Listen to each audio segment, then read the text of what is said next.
नमस्कार। एक दंपत्ति जिनकी लड़की विदेश पोस्ट ग्रेजुएशन के लिए गई थी, उनको उसका खत मिला।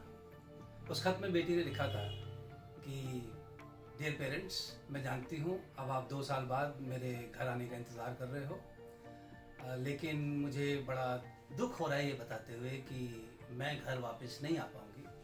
और उसका कारण ये है कि मैं जानती हूँ कि आप मुझसे बहुत नाराज़ होंगे और आप मेरा मुंह नहीं देखना चाहेंगे।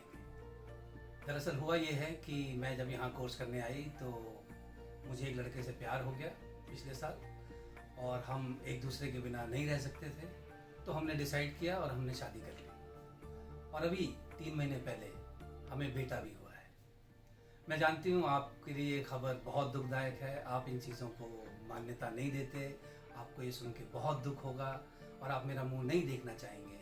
इसलिए क्योंकि अब आप इंतज़ार कर रहे हो कि अब मैं वापस आने वाली हूँ, तो मैं अब आपको बता रही हूँ। मुझे हो सके तो मुझे माफ़ कर दीजिएगा। अभी इतना ही पड़ा था चिट्ठी, माता जी और पिताजी का रो रो के बुरा हाल, और एक दूसरे को कहने लगे कि क्या ज़रूरत थी हमें लड़की को बाहर भेजने की, आजकल का ज़माना ही ख़राब है, यहाँ भी तो पढ़ सकती थी, और ऐसा कौन सा कोर्स है जो लोग पोस्ट ग्रेजुएशन नहीं करते, उनको क्या प्रॉब्लम होती है, हमारी गलती है, हमें नहीं भेजना चाहिए था।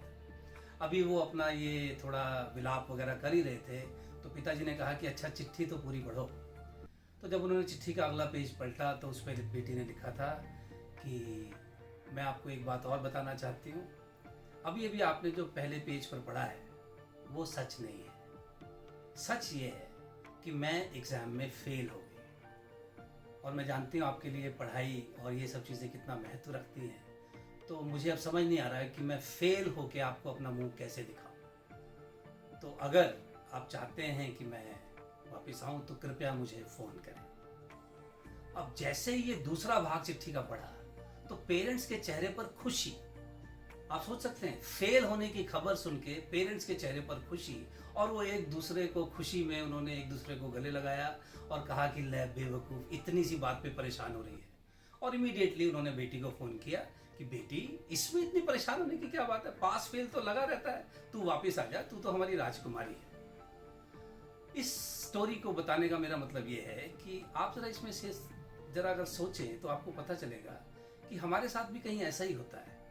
जब तक हमारे जीवन में कोई बहुत बड़ा कष्ट ना आ जाए, तब तक हम अपने एग्जिस्टिंग करंट प्रॉब्लम को ही, समस्याओं को ही बहुत बड़ा करके देखते हैं। तो क्या ये जीने का तरीका सही है? क्या ये परिस्थितियों को देखने का तरीका सही है? कहीं आप और मैं भी अपनी जो करंट परेशानियां हैं उसको इसी एंगल से तो नहीं देख रहे? Think about it.